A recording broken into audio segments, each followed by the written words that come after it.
I want you to imagine this. You're working a normal job.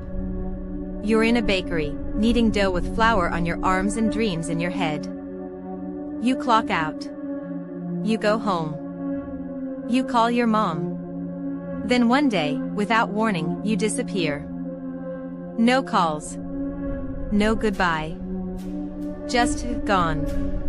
That was the last normal day for Neri Alvarado Borges, a Venezuelan immigrant working in Dallas, Texas. What came next would be a nightmare so twisted, so buried under politics and cruelty, that his family wouldn't hear from him again for more than 4 months. Not a single call. Not a letter. Nothing but the gnawing silence of uncertainty. When his sister, Maria Daniela, finally learned where he was, where all the other missing Venezuelans were, it wasn't through a call from a government office, or a message from the embassy. It was from a leaked report, quietly confirmed by a few reporters willing to look deeper. Her brother hadn't just been deported. He had been disappeared into El Salvador's most infamous mega prison, Centro de Confinamiento del Terrorismo, known simply as CECOT. A facility designed for the most dangerous gang members in Central America, rapists, traffickers, killers. But Neri wasn't any of those. He was a quiet man with a tattoo. An autism ribbon, inked lovingly on his arm, bearing the name of his younger brother. That was all it took. See, Neri's story wasn't unique. He was one of over 230 Venezuelan men rounded up by U.S. immigration authorities during the Trump administration. The justification? They were suspected gang members. The evidence? Tattoos. Not guns. Not crimes. Just tattoos. Crowns, roses, names of children, ordinary markings twisted into criminal symbols by people who wanted a statistic, not the truth. And so they vanished. Flown out of the country under an obscure 18th century law called the Alien Enemies Act, a wartime relic invoked only 3 times before in American history. No trial. No lawyer. Just a one-way trip to hell. Inside CECOT, the air was thick with despair. The men were stripped. Shaved. Beaten. And then, forgotten. We got a beating for breakfast. We got a beating for lunch. We got a beating for dinner. Those were the words of Arturo Suarez, another detainee, recorded on camera when he finally re-emerged. 4 months inside. No sunlight. No contact with the outside world. Not even a whisper from home. It wasn't a prison. It was a warehouse of torment. A modern-day dungeon run under the banner of anti-terrorism. In the outside world, their families were falling apart. Mothers pacing the floor. Wives with children on their hips, staring at silent phones. Sisters refreshing the news every hour, praying for even a blurred photo. But the system stayed quiet. The U.S. government said it couldn't force El Salvador to return the men.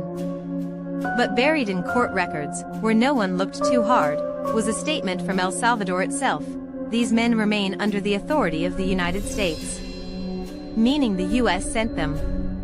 And the U.S. could have brought them back. But they didn't. Because, to the system, these men weren't fathers, brothers, bakers, husbands. They were leverage. Chips in a geopolitical poker game. And eventually, the game changed. The Biden administration negotiated a quiet prisoner swap with Venezuela. 10 American prisoners, in exchange for 252 Venezuelan nationals, held in silence in a prison never meant for them. No press release. No apology. Just a sudden announcement: they're coming home. The news spread like wildfire. Families scrambled to airports, some driving for hours, not even sure their loved ones were among the released.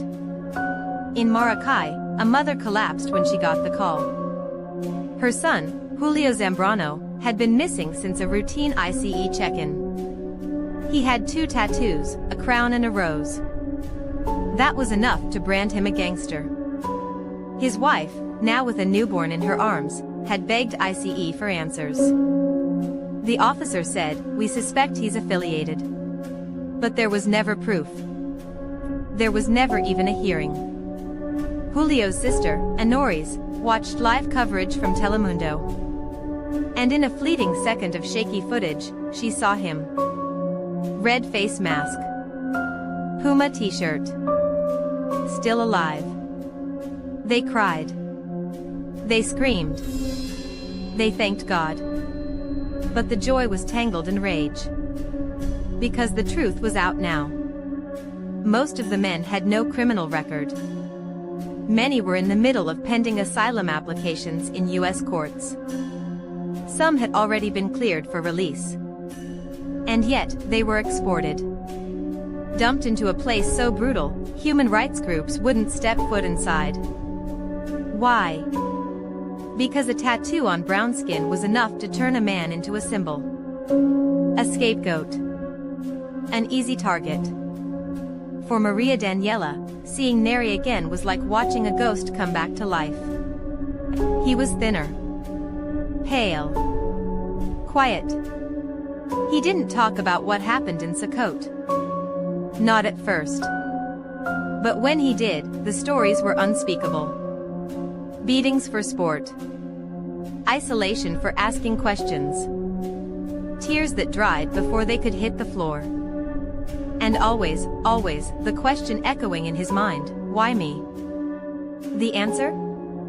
Because he loved his little brother enough to get a tattoo. Because a ribbon, meant to spread awareness, was seen through the cracked lens of fear. And now? He's free. But not healed. Because some things don't leave your body.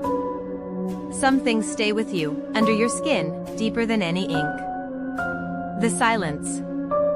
The screams. The shame of being treated like something you're not. Neri walks now with his head high, but his eyes always scanning. Because once you've been thrown away, it's hard to believe you're safe again. And across Venezuela, other men, just like him, are doing the same. Relearning how to be fathers. Trying to sleep without seeing prison walls behind their eyelids. Wondering what comes next. Because when the world can steal your life over a tattoo, you never really feel free again. And maybe that's the real horror here.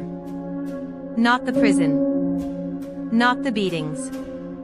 But the knowledge that in the wrong moment, in the wrong system, your body itself can become a crime. No blood needed. No motive. Just a ribbon. And a name.